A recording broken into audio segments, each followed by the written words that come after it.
मोहम्मद परवेज साहब, आपके गांव गठेड़ा जो चिलकाना क्षेत्र में पड़ता है, वहां कुछ ग्राम सेवक द्वारा कोई घोटाला किया गया है, बहुत दिन से चर्चा का विषय बना हुआ है। ना ही उसके खिलाफ कोई एफआईआर वगैरह हुई है, ना कोई रिकवरी हो पाई है।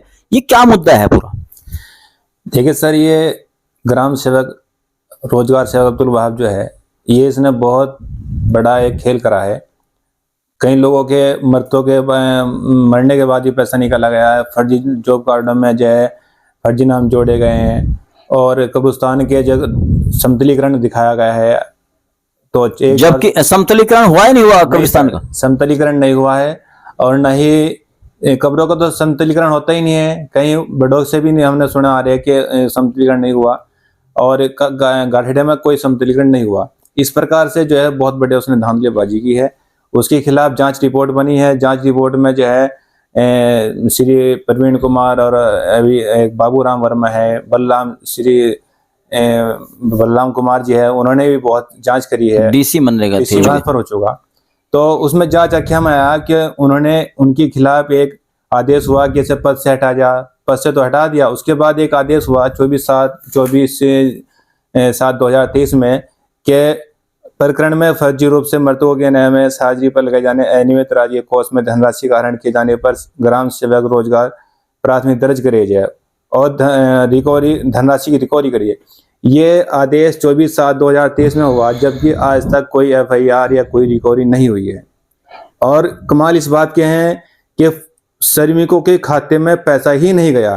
कुछ जॉब कार्ड ऐसे हैं जो गांव के अंदर ही नहीं है। सोनपुत्र किसान है, सोनू पुत्र प्रेम है, जो में गांव के अंदर ही नहीं है। मतलब ऐसे जॉब कार्ड बने हुए हैं जो गांव में रहते ही नहीं है। और ऐसे भी जॉब कार्ड बने पैसा आहरित कर लिया है जिनको जो मर चुके, पहले ही मर चुके हैं, मरने के बाद भी पैसा निकाला गया। तो आप लोग इसके लिए कहाँ अपने गुहार लगा चुके इसके न्याय के लिए? इसके लिए सर, हम जो सीडो साहब है उनसे भी हमारी मुलाकात हुई है। उन्होंने हमें बहुत इसमें वो करा है कि सहयोग करा और उसमें जांच रिपोर्ट भी आदेश करे कि जांच करी जाए। डीएम साहब भी हमसे भी हम मिले हैं। फिर उसके बाद जो 4 महीने करीब आदेश को हो गए कि एफआईआर होनी चाहिए थी, लेकिन 26 हमने फिर मुख्यमंत्री पोर्टल पर डाला तो उसमें बीडीओ साहब जो राकेश कुमार जी है, मैं उसका बहुत समर्थन कर रहे हैं और मैं उससे पूरा सहयोग दे रहे हैं। मतलब पूरा संरक्षण दे रहे हैं बीडीओ सरसावा, पूरा रक्षण बीडीओ सरसावा पूरा संरक्षण दे रहे हैं।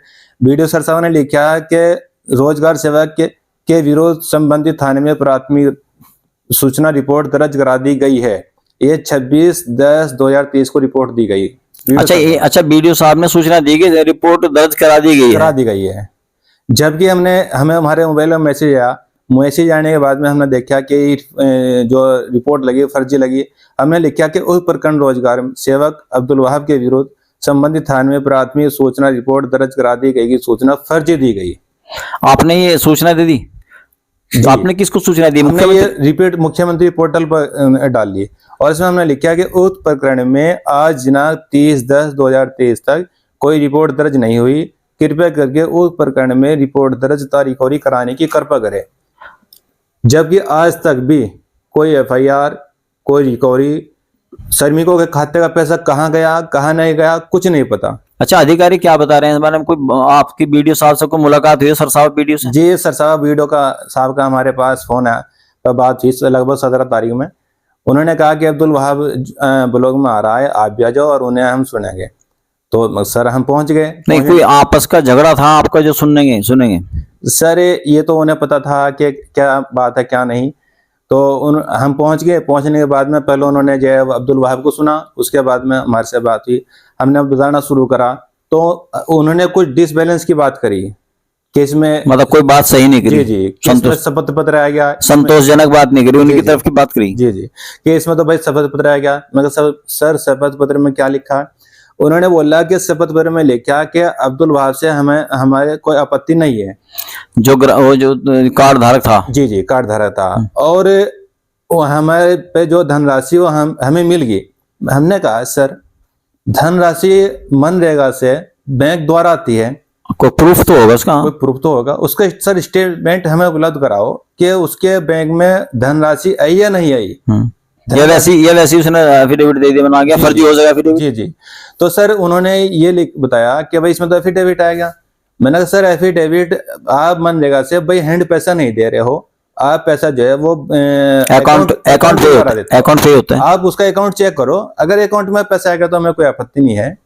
तो सर इस तरह का जो है बहुत तगड़ा घोटाला घोल। लगभग कितना हो सके गड़बड़ झाला है सर? ये लगभग अगर सही ईमानदारी से रिकवरी देखी जाए ये 10 और 15 लाख के बीच में होनी चाहिए। 10-15 लाख के बीच में होगा। हाँ, तो इसके बारे में आप अगला कदम क्या उठाएं? सर हम अगला कदम जो है वो मुख्यमंत्री से हमें बहुत उम्मीद है, और मैं इतने ईमानदार मुख्यमंत्री है कि मैं 7 समंदर में भी अगर ये चले जाएगा मामला तो वहां से भी ये निकल जाएगा। उनसे बहुत हमें उम्मीद है, और हम बार बार उनसे हम रिक्वेस्ट कर रहे हैं, और आपके चैनल के माध्यम से भी हम उच्च अधिकारियों से और ब्लॉक साहब के जो वीडियो साहब है श्री राकेश कुमार जी से हम ये प्रार्थना कर रहे हैं कि जो जॉब कार्ड धारक है आप उनकी तह तक पहुंचिए, आप उनके ये देखिए कि उनका पैसा ये किस जगह गया। मामले की जांच होनी चाहिए, निष्पक्षता। क्योंकि इसमें सबसे बड़ा मामला क्या है कि जो अब्दुल वहाब रोजगार सेवक है उसके भाई के पास जन सेवा केंद्र है, और हमें पता चला कि स्टेट बैंक की शाखा भी है। तो ये सारा मामला उसके द्वारा चल रहा है। वो कहाँ है इनके भाई जो उस्मान है? चिलकाने में। अच्छा। तो उनका क्या रोल है इसमें? उनका सर रोल ये है कि इसमें फर्जी हाजिरियां ये लगाता है, और जनसेवा केंद्र है और मिनी स्टेट बैंक की शाखा है, उसके द्वारा ये सारा मामला उसके द्वारा चल रहा है। यानी कि उनका पूरा कोऑपरेशन इनके साथ में है। भाई दोनों भाई मिलजुल कर इस काम को जो है साथ समर्थन कर रहे हैं। बातचीत किसी तरह की हुई है किसी मीडिएटर के माध्यम से? सर बातचीत तो नहीं हुई है, लेकिन वो हमें बार बार धमकी दे रहा है कि शूट कर दूंगा, फर्जी मेडिकल में उलझा दूंगा, ये कर दूंगा, वो कर दूंगा। लेकिन हमें इससे कोई घबराहट वाली बात नहीं है, क्योंकि जो अल्लाह ताला ने हमारी किस्मत में लिख दिया वो होगा। लेकिन जो गांव के अंदर भ्रष्टाचार हो रहा है उसमें हम चाहते हैं कि गांव को एक निजात मिले, मजदूरों को एक निजात मिले, मजदूरों के जो श्रमिकों का पैसा है वो उनके खाते में आवे, उनके जो घर में बच्चों को पालन पोषण के लिए और जो उनके कामकाज के लिए वो पैसा उनकी। परवेज जी, आप यहाँ किस किस अधिकारी से मिल चुके हैं अब तक के? सर हम डीएम साहब से मिल चुके हैं। डीएम साहब के यहाँ हम गए, वहाँ हमारे जो नए स्टूडियो साहब हैं वहाँ बैठे थे, हमारी मुलाकात हुई। और सर इसमें हमने 29 अप्रैल को एप्लीकेशन दी, और 29 अप्रैल से लेकर 8 या 9 मई तक उसने फर्जी 200 दिहाड़ी लगाई। फर्जी 200 दिहाड़ी का जो अब तक कोई भुगतान नहीं हुआ है, क्योंकि वो भुगतान यानी कि कार्ड धारकों के खातों में पैसा नहीं पहुंचा, उसने निकाल ले। जी। जब उनके खाते में नहीं सर, वो धरातल पे कोई काम ही नहीं हुआ। अमृतसर में उनकी जो है फर्जी मजदूरी लगा रखी थी। जब वो फर्जी मजदूरी लगा रखी थी तो वो सामने संज्ञान में आया अधिकारियों के, तो उसका इसलिए पेमेंट नहीं हुआ है। तो इस प्रकार जैसे ये फर्जी 200 दिहाड़ी थी, इसी प्रकार से ये जो पुराना प्रकरण चला रहा है ये पूरा उन्होंने इसमें जो है भ्रष्ट किया है।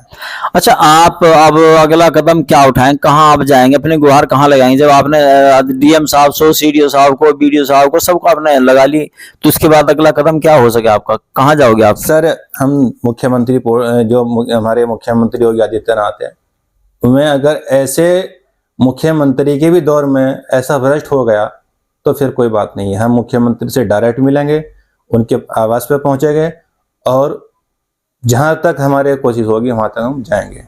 लखनऊ तक भी हमें जाना पड़ेगा तो लखनऊ तक भी हम जाएंगे, और सारा हमने बायोडाटा जो है उन पर फैक्स कर दिया मुख्यमंत्री के पास। और अब अगर हम डायरेक्ट भी हमें जाना पड़ा तो हम डायरेक्ट उनके पास। अच्छा, आपने परवेज जी को सूचना वगैरह डाल के कोई जानकारी मांगी क्या, या वैसी जानकारी आपके पास कैसे जानकारी है? ये सर हमने ये सब जो मामला है ये डाटा ऑनलाइन डाटा पड़ा है, ऑनलाइन से किसी कोई भी आदमी निकाल सकता है। अच्छा, ग्राम स्वरोजगार जी पोर्टल बढ़ावा जो है। जी। उसके अलावा हमने शिकायत करने के बाद एक सूचना के अधिकार के तहत एक सूचना मांगी थी, जिसमें इसके जो चचा है मुख्तार, उसमें कैटल शेड का भी था और सोनपुत्र किसान का भी था। क्या कैटल शेड बनाया, उसका पैसा रिलीज कर लिया? सर कैटल शेड जो इसका चचा है मुख्तार, उनके नाम पर कैटल शेड दिखाया और कैटल शेड मौके पर नहीं है। अच्छा, उसके नाम का पैसा निकाल लिया गया और मौके पर कैटल शेड है नहीं है। वो ऐसे ही कब्रिस्तान का आपने बताया कि वहां समतलीकरण दिखा दिया, लेकिन समतलीकरण हुआ नहीं हुआ है, उसके नाम का पैसा निकाल लिया। फिर आपका तीसरा मुद्दा कि जो जॉब कार्ड धारक हैं उनके नाम का पैसा निकाल लिया गया। वो कई लोग है ही नहीं, गांव में ही नहीं है, यह मृतक है, उनके नाम का पैसा निकाल लिया गया। तो यही हमने सूचना के अधिकार में मांगा था। सूचना हमने कब डाली थी आपने? 23/6/2023 को डाल ली थी। किससे मांगी थी आपने? बीडीओ से मांगी? जी जी।